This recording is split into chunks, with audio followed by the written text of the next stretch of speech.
গাড়ির হেডলাইটটা একটুর জন্য অফ হলো, তো দেখুন চারপাশটা কিরকম অন্ধকার হয়ে গেছে। অনেক অজানা কাহিনী তারাপীঠের অন্দরে অন্দরে লুকিয়ে আছে, সেই কাহিনী আপনাদেরকে আমি আজ জানাবো। সমুদ্র মন্থনের সময় নীলকণ্ঠ পান করে মহাদেব শিথিল হয়ে পড়েছিলেন। দেবী দুর্গা মা তারা রূপে মহাদেবকে স্তন্যপান করিয়েছিলেন। বলা হয় অনেক হাজার বছর আগে কামদেব প্রথম মায়ের সম্নাদেশ পেয়েছিলেন। মায়ের আদেশে তিনি ব্রাহ্মণী নদীর তীরে ললাট পাহাড়ের নিচে যেখানে মায়ের কণ্ঠনালী পড়েছিল তার উপরই দেবী নলাটেশ্বরী মন্দির স্থাপন করেছিলেন। সেই থেকে এই স্থানের নাম হয় তারাপীঠ। ভিডিওটি দেখে আপনাদের ভালো লাগলে আপনারা জয় জয় তারা কমেন্ট বক্সে লিখে দেবেন।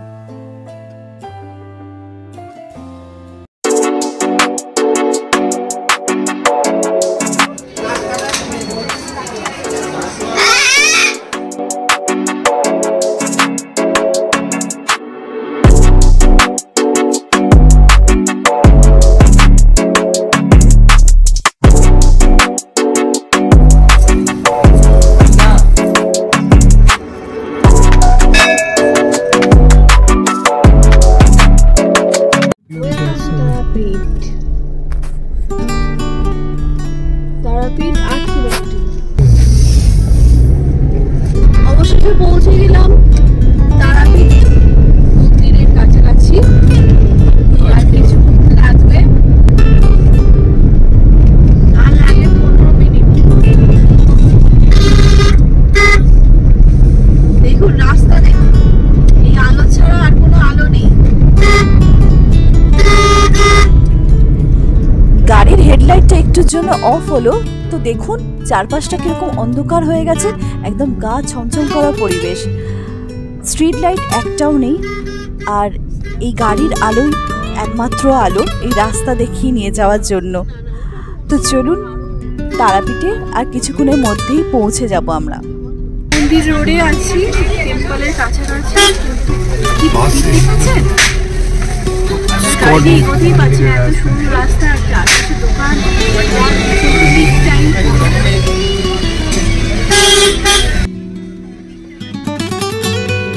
তারাপীঠে আপনাদেরকেও স্বাগত। আর তারাপীঠের কিছু অজানা কথা আপনাদেরকে আমি অবশ্যই জানাবো, যা আপনারা জানেন না, শোনেননি। শুনতে থাকুন আর ভিডিওটি দেখতে থাকুন। সবে মাত্রই শেষ হয়েছে মায়ের মঙ্গল আরতি, যার ফলে ভক্তরা সেই আরতি দর্শন করে মায়ের দর্শন করে বেরিয়ে আসছেন। আর সেই ভিড়ে আমরা পড়ে গেছি। এখন আমরা হোটেলে ঢুকবো। হোটেলে আমরা ঢুকে ফ্রেশ হয়ে আমরা মায়ের দর্শনে যাব। দেখি কপালে থাকে কিনা মায়ের দর্শন আজকে। আমরা উঠেছি হোটেল ব্লু স্টারে, আর এই হোটেলের রুমগুলো আপনাদেরকে দেখিয়ে দিই। এই হলো হোটেলের করিডোর। এই দেখুন, এটা একটা রুমের মধ্যে দুটো রুম। 310 নম্বর রুম, 309 নম্বর রুম। এগুলো স্যুটের মতোই। আমরা আছি ব্লু স্টার হোটেলে, তারাপীঠের কাছে। এইটা হচ্ছে রুম, এইরকমই রুম পাশেরটা। টিভি আছে, একটা ওয়ার্ড্রব আছে, একটা কিং সাইজ খাট আছে, পাখা আছে, এসিও আছে। আর এটা ওয়াশরুম, এইটা ওয়াশরুম। এই শুটের ভাড়া হলো 3000 টাকা পার ডে।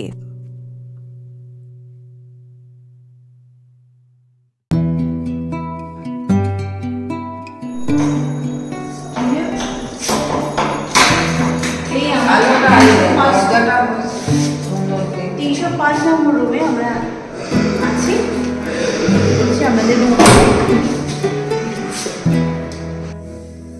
আর এই সিঙ্গেল রুমের ভাড়া প্রতিদিন 1200 টাকা।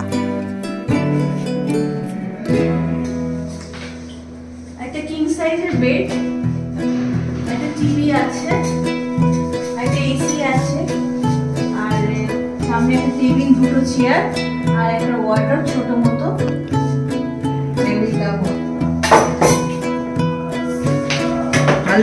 তারাপীঠ আমার বহুবার আসা।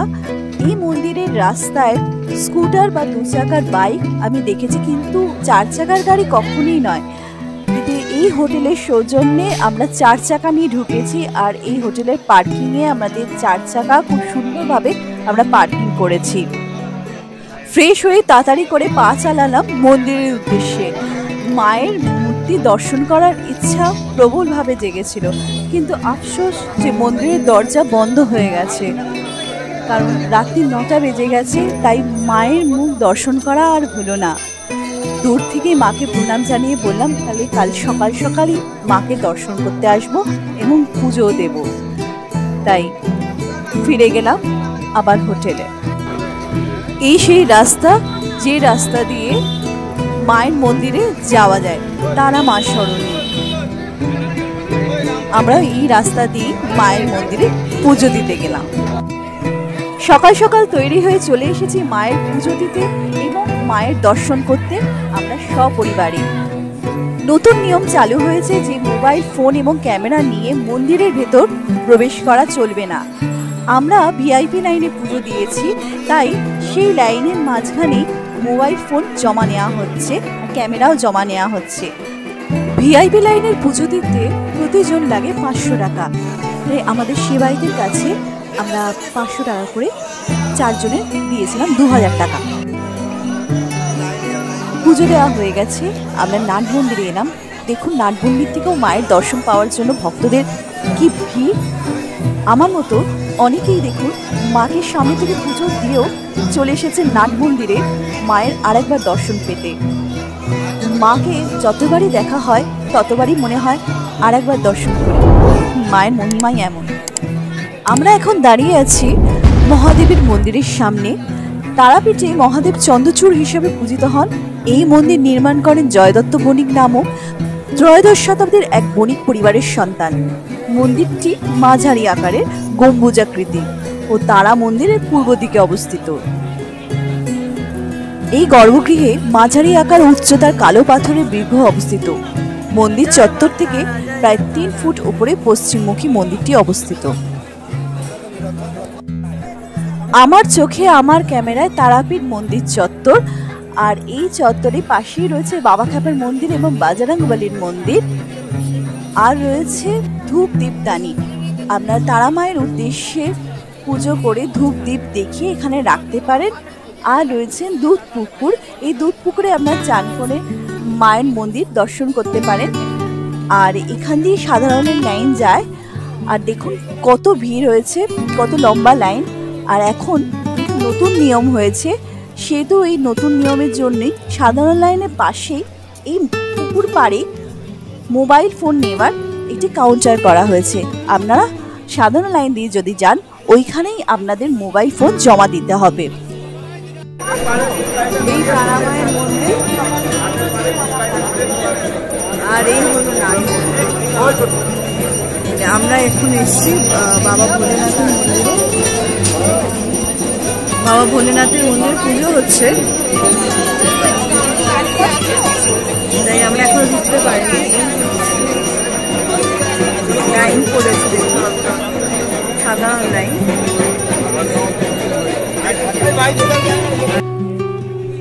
তারাপীঠ পশ্চিমবঙ্গের বীরভূম জেলার রামপুরহাট শহরের কাছে অবস্থিত একটি ক্ষুদ্র মন্দির নগরী।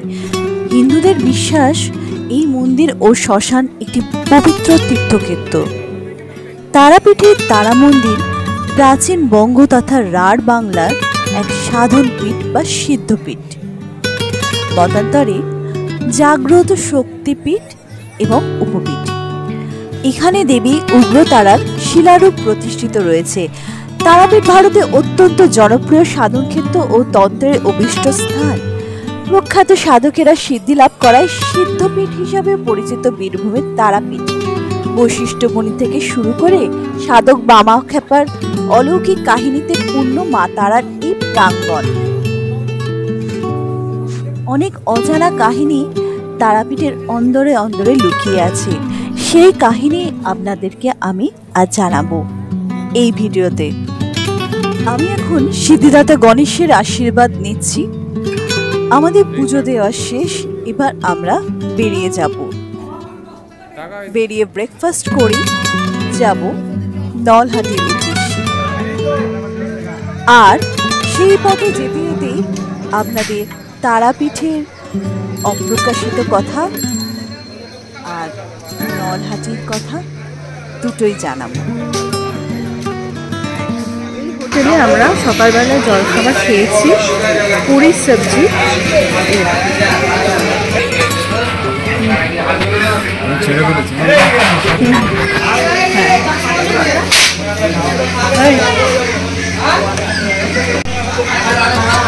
সকালবেলা জলখাবার আমরা শঙ্কর হোটেলে করেছি, পুরি অ্যান্ড সবজি।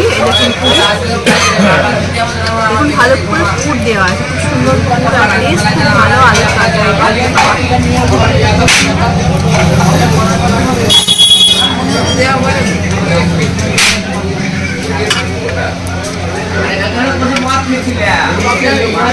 ব্রেকফাস্ট করে নিয়ে আপনাদের সঙ্গে আমার কথা বলছি।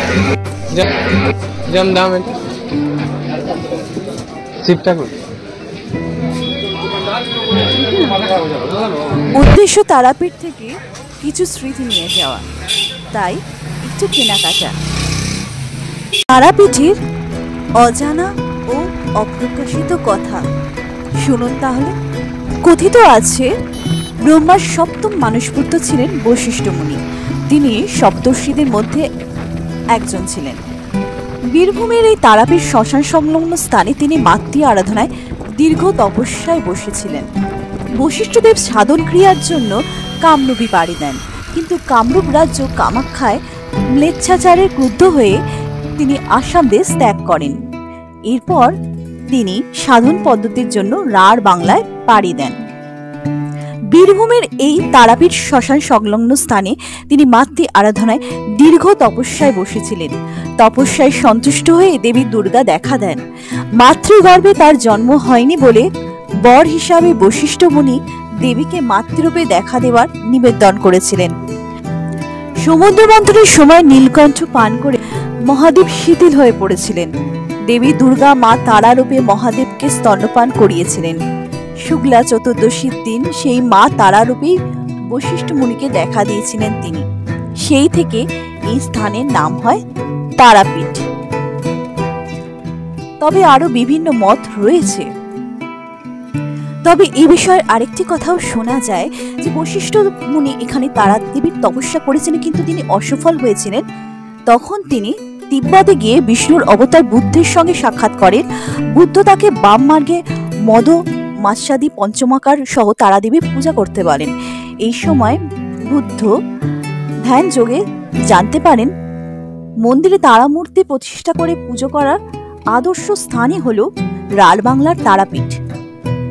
তারই উপদেশ ক্রমে বশিষ্ঠ মুনি তারাপীঠে এসে 3 লক্ষ বার তারা মন্ত্র জপ করেন। তারাদেবী খুব প্রীত হন। তিনি বশিষ্ঠের সম্মুখে এসে উপস্থিত হন। বশিষ্ঠ মুনি দেবীকে অনুরোধ করেন যে শিশু শিবকে স্তনপান্নরতা তারাদেবীকে বুদ্ধদেব যে ধ্যানে রেখেছিলেন, দেবী যেন সেই রূপেই তাকে দর্শন দেন। এবং দেবী তাকে সেই রূপেই দর্শন দিয়েছিলেন এবং সেই রূপটি প্রস্রবিত হয়। সেই থেকে তারাপীঠ মন্দিরে শিশু শিবকে স্তনপান্নরতা মূর্তিতেই দেবী তারা পূজিত হয়ে আসছেন। চলে এসেছে নলহাটেশ্বরী মন্দিরে। আমরা বাইরে দাঁড়িয়ে আছি, এবার আমরা পুজো দিতে যাব। সতীপীঠের অন্যতম বীরভূমের নলহাটেশ্বরী মন্দির। মা এখানে ত্রিনয়নী কালিকা রূপে পূজিতা হন। পুরাণ মতে সতীর কণ্ঠনালী এখানে পড়েছিল, সেই কাহিনী অনুযায়ী মন্দিরে মা নলহাটেশ্বরীর অধিষ্ঠান। জয় মা নলহাটেশ্বরী। মায়ের নাম অনুসারে জায়গাটির নাম নলহাটি। এই মন্দির 51 সতীপীঠের একটি, আবার মতান্তরে একে উপপীঠও বলা হয়। এখানে প্রতিষ্ঠিত দেবীর নাম শেফালিকা ও এখানে ভৈরব হলেন যোগীশ। স্থানীয় বাসিন্দারা মাকে ললাটেশ্বরী বলেও সম্বোধন করে থাকেন। স্থানীয় অনেকেই জানেন না এটি সতীপীঠের একটি। প্রচারের আলো থেকে এই মন্দির এখনো অনেক দূরে। বলা হয় অনেক হাজার বছর আগে কামদেব প্রথম মায়ের সম্নাদেশ পেয়েছিলেন। মায়ের আদেশে তিনি ব্রাহ্মণী নদীর তীরে ললাট পাহাড়ের নিচে যেখানে মায়ের কণ্ঠনালী পড়েছিল তার উপরই দেবী নলাটেশ্বরী মন্দির স্থাপন করেছিলেন। বলা হয় এখানে পাথরের টিলাতে সীতার চুল আঁচড়ানোর দাগ আছে ও কড়ি খেলার গর্ত আছে। লোকশ্রুতি অনুযায়ী রাম এখানে কিছুদিন অস্থায়ীভাবে বসবাস করছিলেন। জনশ্রুতি অনুযায়ী আনুমানিক 500 বছর আগে পাইকপাড়া গ্রামের একজন ব্যবসায়ী রামশরণ শর্মাকে মা স্বপ্ন দেন যে এখানে খোলা আকাশের নিচে রয়েছে, তাকে যেন প্রতিষ্ঠা করা হয়। মায়ের আদেশে তিনি এই মন্দিরটি প্রতিষ্ঠা করেছিলেন।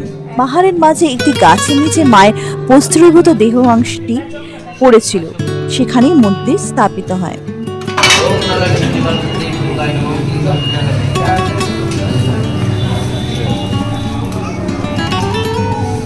মা এখানে ত্রিনয়নী ও তার জিহাটি সোনার। মন্দিরের অভ্যন্তরে দেবীর দেহাংশ রক্ষিত আছে। তাকে প্রতিদিন স্নান করিয়ে মঙ্গলারতি করার পূর্বে তার বস্ত্রীভূত অঙ্গ ভক্তদের দর্শন করানোর ব্যবস্থাও আছে।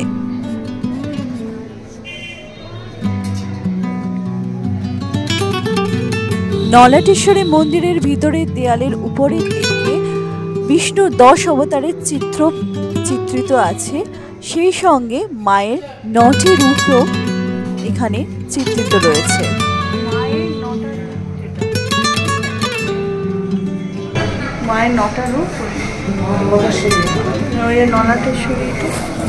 মায়ের মন্দিরের বাম পাশে রয়েছে সিদ্ধিদাতা বিনায়কের মন্দির। আমরা সেখানেও তাকে দর্শন করলাম, প্রণাম জানালাম।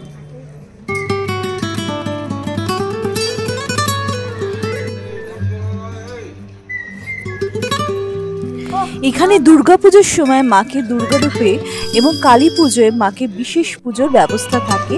বিশেষ বিশেষ অমাবস্যা তিথিতে মন্দিরে হোমযজ্ঞের ব্যবস্থা থাকে।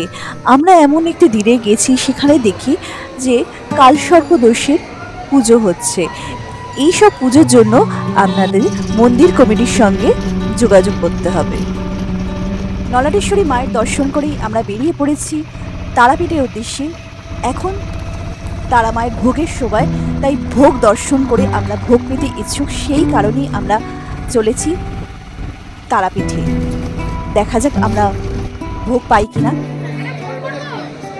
মায়ের ভোগ হয়ে গেছে, দেখুন মন্দিরের সেবায়িতরা ভোগ নিয়ে বসে আছেন। দাম নির্ধারণ হয়েছে 50 টাকা কিংবা 100 টাকা বা 80 টাকা।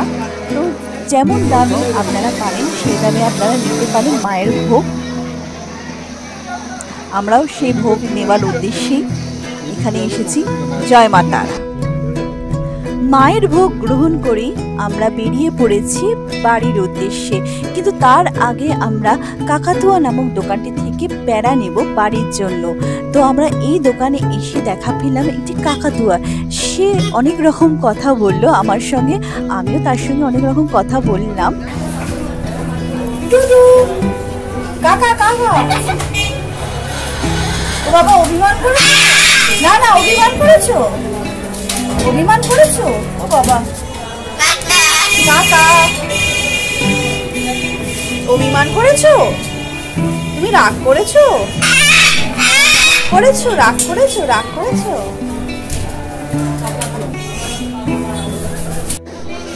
কি হয়েছে বাবু? না, রাগ করেছো? রাগ করে না। তারপরে আমরা বেরিয়ে পড়লাম বাড়ির উদ্দেশ্যে, কিন্তু যাওয়ার পথে আমরা একটি বিশেষ জায়গায় গেলাম। সেটি হলো বামাখ্যাপার বাবার জন্মস্থান পৈতৃক ভিটেতে। তবে ভেতরে ফটো তোলা নিষিদ্ধ বলে আমরা শুধু বাইরের দিকটাই তুললাম। তাদের বংশধরদের সঙ্গে বাবার সম্বন্ধে অনেক রকম কথা হলো, তার সম্পর্কে জানলাম, বামাখ্যাপা বাবার সম্পর্কে, তার অলৌকিক ঘটনা সম্পর্কে সব কিছু জানার পর আমরা তার উদ্দেশ্যে প্রণাম জানিয়ে আমরা সেখান থেকে বেরিয়ে এলাম আর বাড়ির উদ্দেশ্যে রওনা দিলাম। আবার আপনাদের সঙ্গে দেখা হবে নেক্সট ভিডিওতে। আপনারা অবশ্যই শেয়ার করবেন, কমেন্ট করবেন, যদি কিছু ভুল থাকে নিশ্চয়ই জানাবেন। নমস্কার, টাটা, বাই বাই।